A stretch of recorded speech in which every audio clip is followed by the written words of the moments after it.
Nari ndi mu cyumba ndyamye, nuko ngiye kumva numva uri kunkorakora ku kibuno gahoro gahoro agenda azamura intoki mu ikanzu. Nashidukiye hejuru n'ubwoba bwinshi n'igihunga, nkikanguka nsanga ni bosi wanjye wansanze mu cyumba, kandi twari nka sangahe, nka saa sita za nijoro. Narikanze, uwo mwanya ahita ambwira ngo ceceka, ngo mabuja atumva ko ndi muri iki cyumba cyawe. Ati nari nje kukureba gatoya, hari akantu nshaka kumfasha ndahita nsubira mu cyumba cyanjye. Umva, uwo mwanya nafashe telefone yanjye ndebye isaha mbona turi saa munani za nijoro. Numva ubwoba buranyishe, ndavuga nti si ubwo ko mabuja akangutse agasanga bosi ari mu cyumba cyanjye namubwira ngo iki. Ubwo uwo mwanya umugabo arangije ati rero Diya, ati ko numva nshaka ko wampa ku bintu byakunda, ngo ubundi nanjye ukansaba icyo ushaka. Ndangije ndamubwira nti rero ntago byakunda kereka mabuja adahari, naba ari ku manywa mabuja adahari nzaguha nta kibazo, ariko ubu kano kanya mabuja ari mu cyumba ntago naguha, kubera ko abimenye cyangwa akadufata sinzi icyo yankorera, hari n'igihe yahita anyirukana.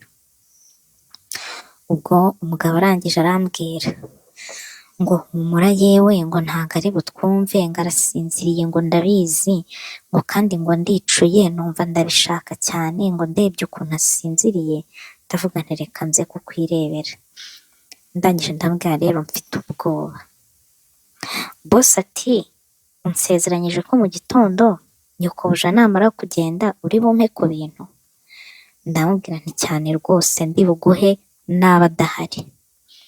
Bosi arangije arambwira ngo ke, ngo ariko ngo ntabwo uyu mushyukwe nawurarana rwose, ngo urebe ikintu nkorera ngo ndangize, nimara kurangiza nigendere. Mana yanjye, ndareba ndavuga si ubu ndamukorera iki koko? Numva ntabwo nzi ikintu namukorera, kuko numvaga ko njyewe umugabo nta bundi buryo yarangiza uretse kurongora. Ndangije ndamubwira se urashaka ko ngufasha kurangiza mu buhe buryo ko ntari kubyumva? Bose arangije arambwira ngakira ngo mfasha bino 20,000. Yari afite inote enye za 5, ndayafata. Ngo byuka nkwereke, ngo byuka wicare ku gitanda nkwereke. Ndabyuka ndicara. Uwo mwanya bosi yahise amanura ipantaro yari yambaye igipantaro nyine cy'igitreningi kiri aho, nta n'akabogisa ko mo imbere yari yambaye. Ahita amanura nyine ho gatoya, akuramo ibipipi byiwe, arambwira uti ndashaka yuko unsisa, ati nta minota 5 iri bushire ntararangiza, ndumva ameze nabi byahatari. Ibyo bintu nigeze kubikorera umuhungu w'iri iwacu nenda kuruka. Ndamubwira se bosi, ibi bintu ko numvishe bitera iseseme? Arambwira ati humura, mba nakarabye nkaraba ngiye kuryama, ati kandi ndasiramuye, ati wowe wigira ikibazo gerageza ntabwo bigoye. Ubwo ndasama nyine ayishyiramo, numva wa mugani ntacyo bitwaye, ubanza ahubwo uwo nguwo wo mu cyaro ari uko atarasiramuye. Ubwo bosi aba yicometse mu kanwa, aratangira nyine arandongora mu kanwa, ariko akajya yirinda gusunika cyane nyine. Arangije arambwira uti, ati komeza gutyo, ati biri hafi kuza, ati kandi ninjya kurangiza ndahita nyikuramo, ntabwo ndi bukurangirize mu kanwa, humura. Ibyo bintu nari narabirebye muri filime z'abazungu nyine, mbona barabikora. Ubwo ndayonka. Bosi ati mbabarira ukuremo iyo kanzu, nari nambaye ikanzu nyine nkunda kurarana, ngo mbabarira ukuremo iyo kanzu, ngo noneho ngo unsise wambaye ubusa, ngo nanagukoraho ngo biramfasha kurangiza vuba. Ubwo kuko yari yamaye n'ibihumbi 20, ndemera nkuramo ya kanzu nari nambaye. Ubwo bosi atangira kunkora ku mabere, urumva, atangira kunkora ku mabere, ubwo niko ndimo ndayonka nanjye iri mu kanwa, ariko numvaga mfite ubwoba kuko naravugaga ni mabuja mfashe sinzi ikintu yankorera, kuko ngira mabuja ugira amahane ku rwego rwo hejuru. Ubwo bose arakomeza nyine bikora mu kanwa, noneho ariko uko agenda ankoraho nyine nkora gutya ku mabere, kuko urumva nari nakuyemo ya kanzu, nkumva nanjye ntangiye kugenda mbishaka nyine mbishaka. Bosi arangije arambwira ati seti ko biri gutinda ni ukubera iki? Ati manika kano kaguru ugashyire hano ku gitanda ngo nkwereke. Ndabikora. Bosi atangira kunkora ku bidodo nyine, ankora ku bidodo akajya ashyiramo intoki, umva, ndagenda ndabishaka hahandi nagiye kubona mbona ntangiye kwinyarira, kubera ko nyine bosi yari arimo arakoresha intoki. Noneho ubwo ngiye kumva numva ahise anyiyaka, ahita arangiriza hasi, amaze kurangiza ahita ambwira nimutize akenda yihanagure, arihanagura, arangije ahita ambwira ngo kankongere 10 pe, yari yagendanye ikofi yiwe, ngo kankongere 10 rwose, ngo nkoreye neza, ngo uramfashije, ngo ntabwo nari bubashe gusinzira, ngo ariko ngo wibuke ngo ibintu wanyemereye mu gitondo nyokobuja namara kugenda. Ndamubwira nti yego nta kibazo. Ubwo bosi yahise ampereza ibindi ibihumbi 10, amaze kuyama ahita asohoka nyine, ubwo yagendaga buhoro, yari yambaye n'ibirenge kugira ngo umugore we atamwumva. Ariko reka mbabwire, nta mahoro y'umunyabyaha. Ni ukuri niba uzi yuko ibintu byose ukora nyine uzi ko ukora ibyaha, uba witeze ko nta mahoro uzagira. Ati nabimenye ute rero? Bosi yamaze kugenda, nsigarana umushyukwe wa wundi nasigaye nicuza, ndimo ndavuga nti se ubundi iyo muhana ari kuba iki? Numvaga nyine anyishe mu mutwe, numvaga nsigiye irari riteye ubwoba. Ikintu nakoze, nararyamye, ndavuga nti nubwo mfite umushyukwe mwinshi, reka ndyame, mu minota wenda nka 20 biraba byashize. Wavuze ko naryamye nkabura ibitotsi. Nabuze ibitotsi, buriya umushyukwe uraryana, noneho nimba hari abantu urya ku rwego rwo hejuru ni abagore. Warandiye ku buryo nabuze ibitotsi, ndavuga nti reka njye muri dushe. Muri iryo joro 8:00 9:00 nagiye muri dushe ndakaraba, ndavuga nti ariko uyu mugabo niyongera kunsaba nzamuha pe, kuko ibingibi ndabona ari ibyo kunyica. Nagiye muri dushe nkaraba umubiri amazi akonje, ndanitawaza. Noneho mu kugaruka numva noneho uko biri byagabanutse. Ibyo byarabaye rero, ndaza nsubira mu buriri ndaryama. Mu gitondo 12:30 fone yanjye ibamo aramu, ihita isona, nkahita mbyuka njya gutegura breakfast, kuko 9:00 baba bageze ku meza. Nabyutse ntegura breakfast, ni icyayi n'umugati n'imbuto nyine mabuja yambwiye uko ngomba kujya mbitegura ibyabo bya mu gitondo. Maze kubitegura, mabuja yagiye ku meza, mbona bosi ntarabyuka, yasigaye mu buriri. Mpita mvuga nti icyo nzi cyo, uyu mugabo impamvu yitindije mu buriri ari kugira ngo dukore bya bintu namwemereye. ariko numvaga mfite isoni zo kumureba kubera nyine ibyo bintu byari byabaye. Mawuja nibwo nagiye kubona mbona aragiye, amaze kugenda hashize iminota nka 30, ubwo nayo nibereye mu gikoni ndi mu masuku, ndimo ndatunganya ibyombo mbishyira mu tubati, nagiye kumva numva bosi ampingutse inyuma, urumva, aransuhuza arambwira ngo diya waramutse, ndamubwira nti waramutse, arangije arambwira ngo rero ngo nizere kwibuka ibintu wanyemereye, ngo rero ngo ihangane ubinkorere ngo mbone kujya mu kazi, ngo ubu ngubu ngo ni wowe nategereje ku kazi, nababwiye ko ndahagera 3:00. Ndavuga nti yego ndabyibuka.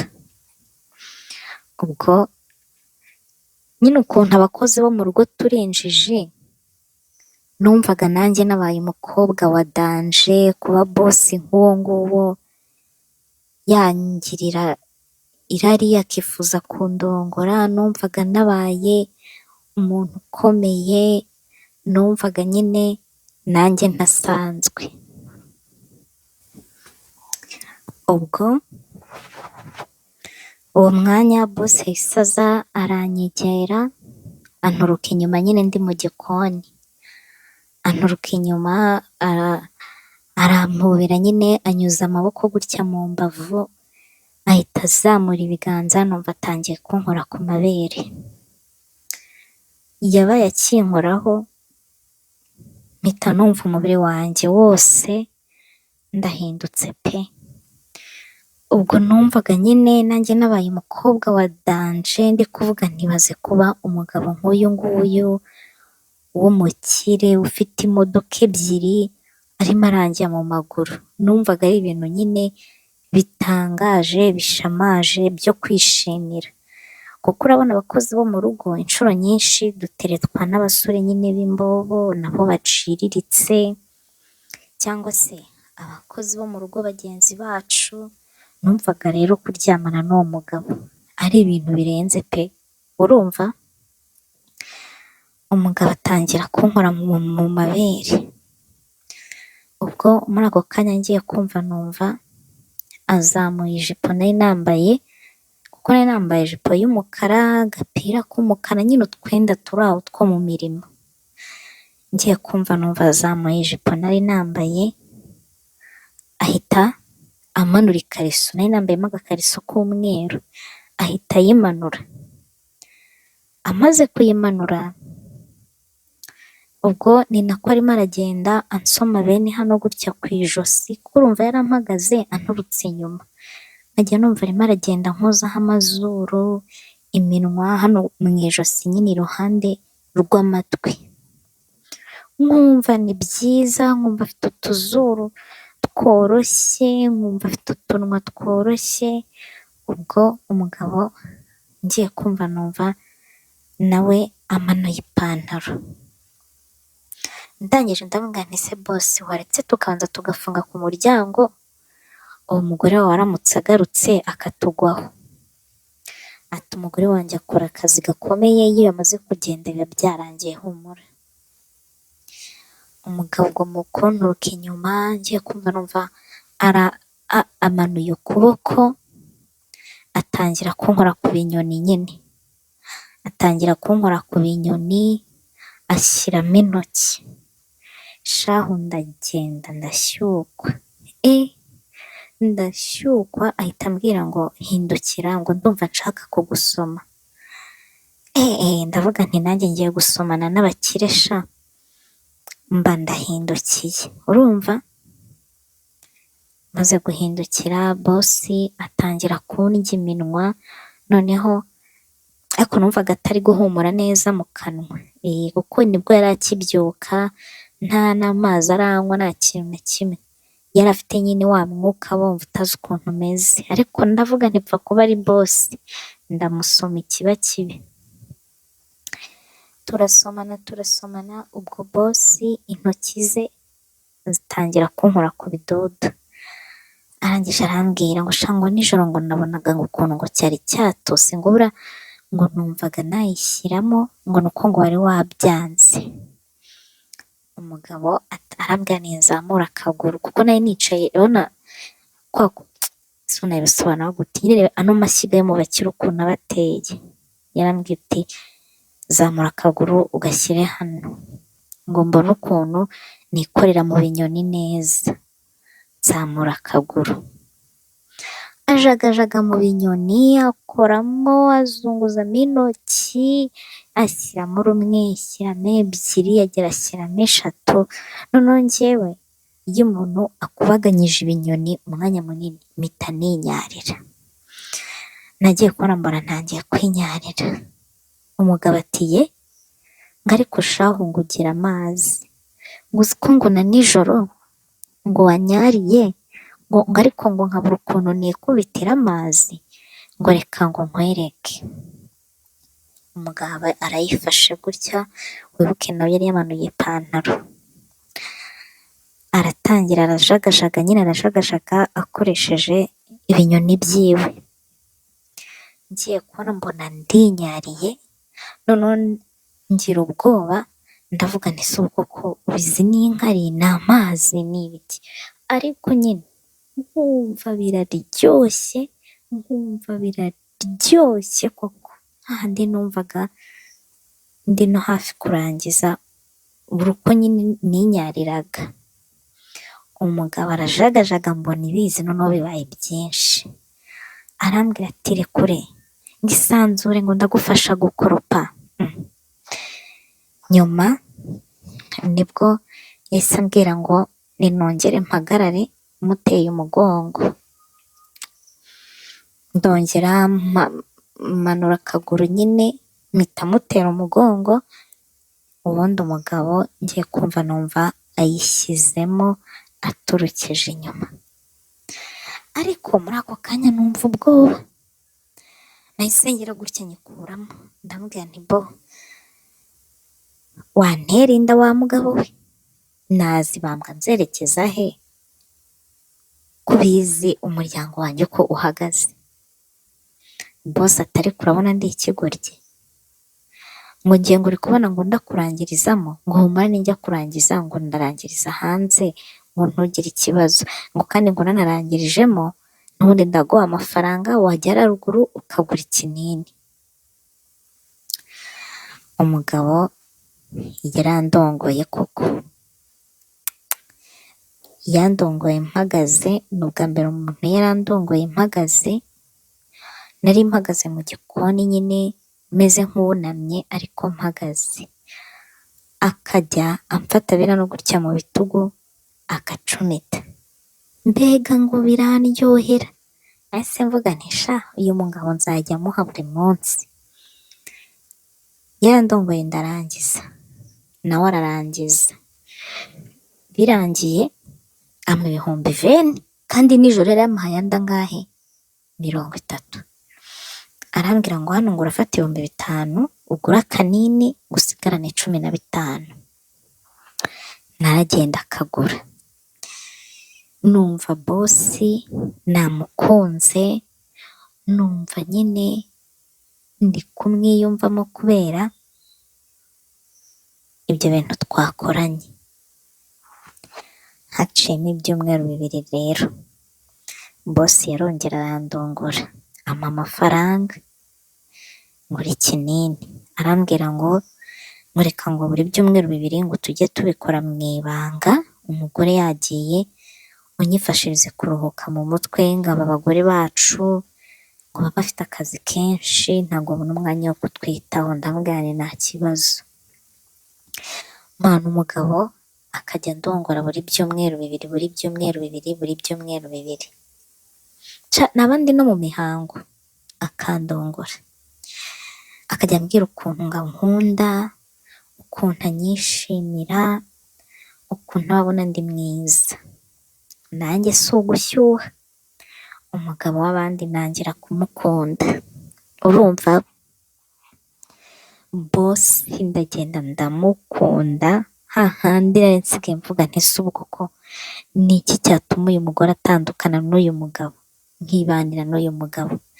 Ubwo rero ahantu tubera ibigoryi, kuko yari yarambwiye ko ankunda, numvaga koko ankunda ku buryo yanatandukana n'umugore we. Naragenda mukunda, noneho mu gitondo yazajya agenda nkasigara amurungurukira mu madirishya mvuga nti se baragaruka ryari, nareba ukuntu yambaye agashati kamwegereye ipantaro nkavuga nti yayaya ubu ngubu ntabwo abantu bazi ko uyu mugabo ajya ndongora. Nkumva nyine ni ishema kuba ndyamana na bosi. Naramukunze mera nka kwa kundi umuntu arwara amuru sikorere. Ntangira kwibaza ikintu nakora cyatuma ntsindira uwo mugabo, ndavuga nti sinzongera kunywa ikinini, namara kuntera inda ndabizi nanjye nzaba umugore we, sinzi aho tuzaba, sinzi uko bizagenda. Reka rero muri kwa kuryamana nyuma y'ibyumweru 2 nange kunywa ikinini, naje gusama bitunguranye. Maze gusama njye sinahise mbimenya, ariko bosi wanjye nk'umuganga yarandebye ahita abibona.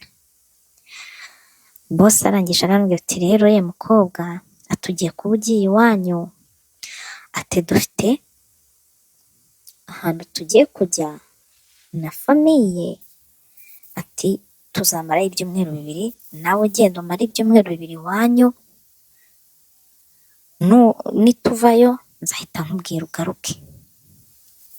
Numva nibyo, kuko n'ubundi iyo babaga bagiye kujya ahantu bari bumareyo nk'ukwezi badahari, nabaga ntahari, hari bashatse undi muzamu usigara ku rugo, nkagenda nkakubita ukwezi mu rugo kandi n'ubundi bakanyishyura. Nuko rero bosi arabimbwira, njya mu rugo nk'ibisanzwe, kumbe bosi yabibonye ko ntwite. Nategereje ko abantu bambwira ko bagarutse ndaheba. Ubwo ndamuhamagara ndamubaza se ntago muragaruka ngo ngaruke mu kazi? Ati wapi, twahezeyo, ngo twagiye muri bizinesi, ngo nituvayo nzakubwira. Nibwo rero natangiye kugira isereri muri iyo minsi, ibintu birancanga, nyoberwa ibimbayeho, nza kujya kwipimisha kwa muganga bambwira ko ntwite. Nyimenya ko ntwite, naje guhamagara bosi ndabimubwira, ndamubwira se bosi ko mutaza, atuzi ibyambayeho? Ati reka reka, ese ni ibiki? Ndamubwira nti burya wanteye inda. Bosi ati reka reka, njye narifungishije, ati ntabwo nari kugutera inda nubwo naguhaga amafaranga yo kugura ikinini. Uti ahubwo niba ari umuhungu wayiguteye ukaba adafite amafaranga yo kugufasha kuyikuramo, ati reka nkohereza 100,000, ati n'ubundi ndabona tutazagaruka, ngo iriya nzu tugiye kuyikodesha, ndabona tuzatinda mu mahanga. Yampaye 100,000, arambwira ngo nshaka umuganga uyinkuriramo. Mana yanjye birancanga, yampaye ejo bundi hashize ibyumweru 2, ndacyayafite, birancanga. Ndavuga nti uyu mugabo ibyo napangaga byose ntiyari abirimo. Nibwo naje no kubaririza amakuru y'abaturanyi, nyine y'abakozi duturanye, bambwira ko burya bwose bosi wacu ahari na famiye ye ihari, batigeze banagenda. Nahise mbimenya ko ari tirike bosi yakoresheje kugira ngo muvire mu rugo ntamusenyera, ariko kano kanya ibintu byancanze. Hari umukobwa iwacu uherutse gukuramo inda, ararwara araremba, ajya mu bitaro, abiciro ry'imigani. None ndi kwibaza nti se ubu njye nayikuramo ikampitana? Nanone se ndayibyara gute uwayinteye atayemera? Nkavuga se mama ndamubwira ngo iki? Ni ukuvuga ngo byancanze, nabuze icyo nakora, ndagira ngo mungire inama.